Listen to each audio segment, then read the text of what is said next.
The government faces electoral catastrophe unless it can stop migrant boats by polling day, its own MPs have warned. While the Prime Minister received a boost after last week's tax-cutting measures, it is the failure to tackle migration which poses an existential threat for the Tory party.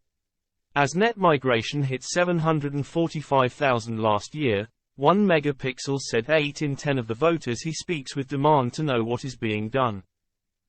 With time running out before the general election, Tories are becoming completely disillusioned by the lack of progress.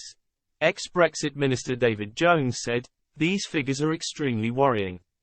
This is a large British city arriving in the country every year, without the infrastructure to accommodate it." He added that it will be a very big problem if the government does not stop the small boat crossings. It suffered a setback earlier this month when the courts ruled its Rwanda plan was illegal. PM Rishi Sunak said, "I need to finish the job, and that means getting the Rwanda deal up and running.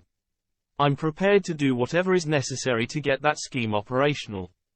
Work is underway on a new framework to make the proposals successful." Former Chief Secretary to the Treasury Sir Simon Clarke insisted he must ensure flights to Rwanda take off, despite the Supreme Court defeat. He said, "It's impossible to overstate how important it is that the government brings forward legislation that will actually resolve this situation, and not a compromise based on fear of what may happen in the House of Lords." Former Business Secretary Sir Jacob Rees-Mogg said, "The coalition of voters we had in 2019 voted for us in part because we would control legal and stop illegal migration. At the moment we're not doing either. It is really, really important the government gets to grips with this." Mr. Sunak defended the current position, telling a Sunday newspaper that he had already taken action in other areas to curb migration.